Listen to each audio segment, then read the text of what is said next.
Welcome to Storytimer at Large. Sylvia Likens. When you hear of a victim tortured to death slowly in a basement, you don't think that the perpetrators would be a mother and her children. You couldn't imagine that other children from the neighborhood would also participate over many weeks. You wouldn't imagine that not one of those people would tell the police. But that is exactly who killed Sylvia Likens. In this case, it was not a predatory man that Sylvia had to fear, but the woman who was being paid to care for Sylvia and her sister.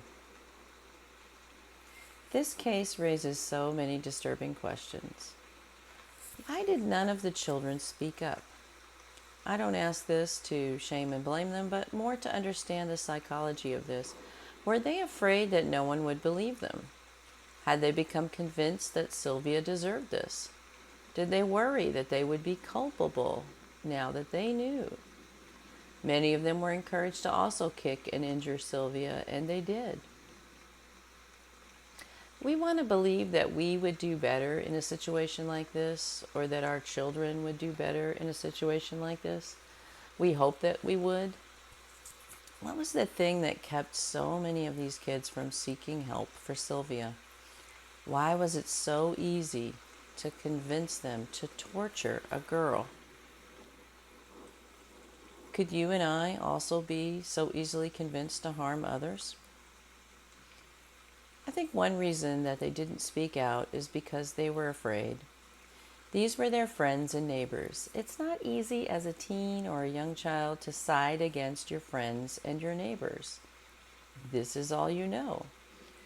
You know that you're probably going to be ostracized and picked on too. Teens and others with immature minds and emotions are easily manipulated that way. Another big reason why they participated and did not speak out is religion. Gertrude Baniszewski claimed to be a Christian. She used religion like a weapon. What child will stand in front of their friends and say no to a religious zealot? Not many. The fear of offending God was probably overwhelming. Mrs. Baniszewski was telling them that Sylvia deserved to be punished. We can see today how easy it is to talk people into committing atrocities in the name of religion.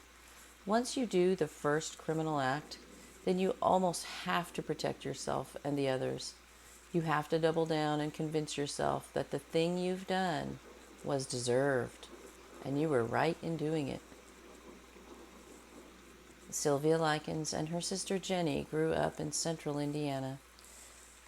Sylvia was born on January 3rd, 1949 in Lebanon, Indiana. She and her sister Jenny were part of the baby boomer generation. Lebanon is a nice little town about 30 minutes north of Indianapolis. It has a very vibrant downtown these days with shops and restaurants. My family's favorite Christmas tree farm is near there. We would travel through Lebanon once a year.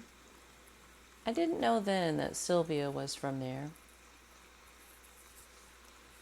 Sylvia and Jenny's parents worked at county fairs and carnivals.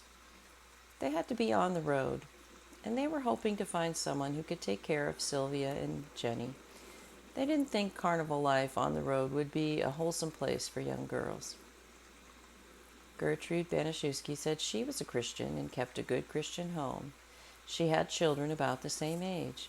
They would all get along nicely. She was very convincing. The Likens girls were moved in that summer in 1965. On October 26, 1965, Sylvia died from a brain contusion, shock, and malnutrition. She had been starved. She had 150 injuries, including burns, cuts, and bruises all over her body. She was found on an old mattress on Gertrude Baniszewski's floor. Gertrude and her children had all been part of torturing Sylvia. The children of neighbors also participated in beating and kicking Sylvia. Some of the abuse took place in the basement.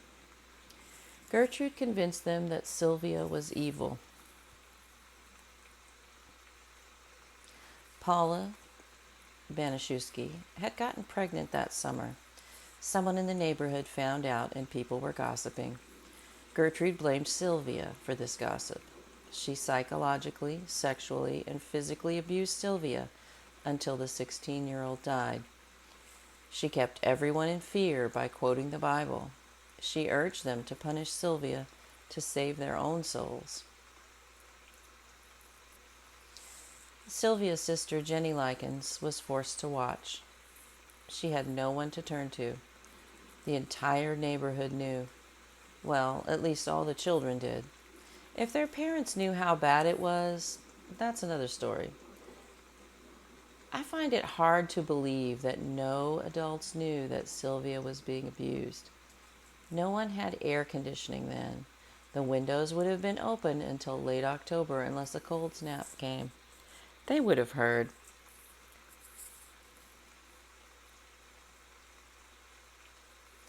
Gertrude Banaszewski and two of her children, Paula and John, were arrested.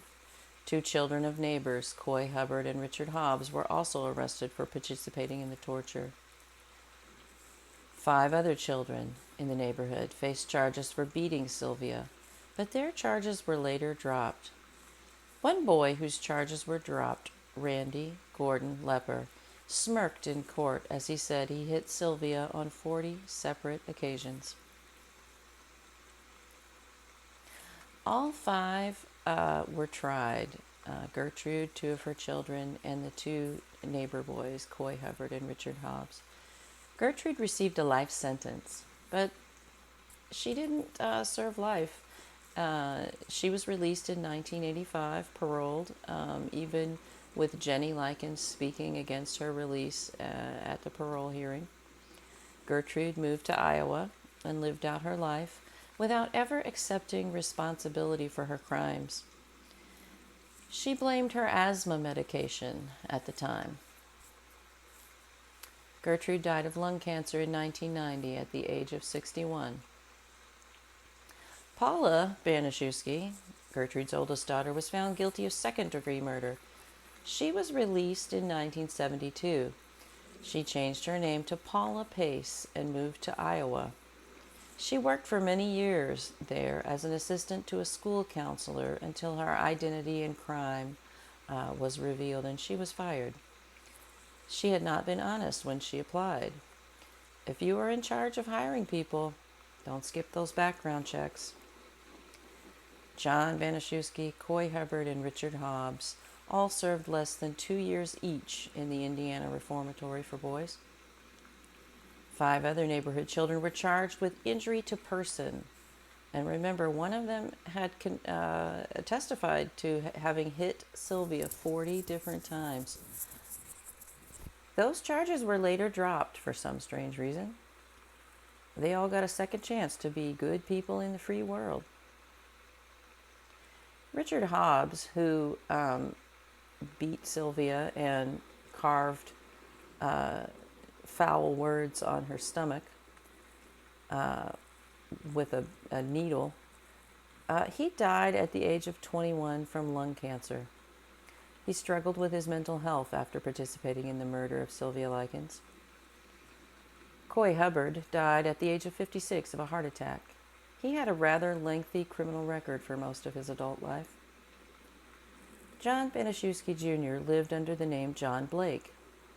Under that new name of John Blake, he became a lay minister who counseled children. Remember, don't skip those background checks. He said that he had enjoyed the attention of the trial. He also said that he only hit Sylvia once. He died at the age of 52 of diabetes. Soldiers who are encouraged or goaded into committing war crimes and atrocities come home with moral wounds. That's the name for the guilt and disgust that they have great difficulty dealing with when they are no longer in a war zone. It can be a big part of post-traumatic stress disorder. Sometimes you meet parents and people in your lives who are very strict authoritarians and staunchly religious. They dole out physical punishment because they think it will make their children tougher. Gertrude Banaszewski's children and the neighborhood children were toughened up to the point that becoming accomplices to murder was rationalized for them. They had, for the most part, rationalized their actions to the point that they believed Sylvia deserved it. When you toughen up your kids, you do so at great peril. Their futures are at stake. The futures of people that they interact with are at stake as well. The house where Sylvia was tortured and murdered is gone now. In a nearby park, a monument has been placed as a memorial for Sylvia. Sylvia Likens is buried in Lebanon, Indiana, at Oak Hill Cemetery. She had grown up in Lebanon. She was only 16 years old when she was murdered. Rest in peace, Sylvia.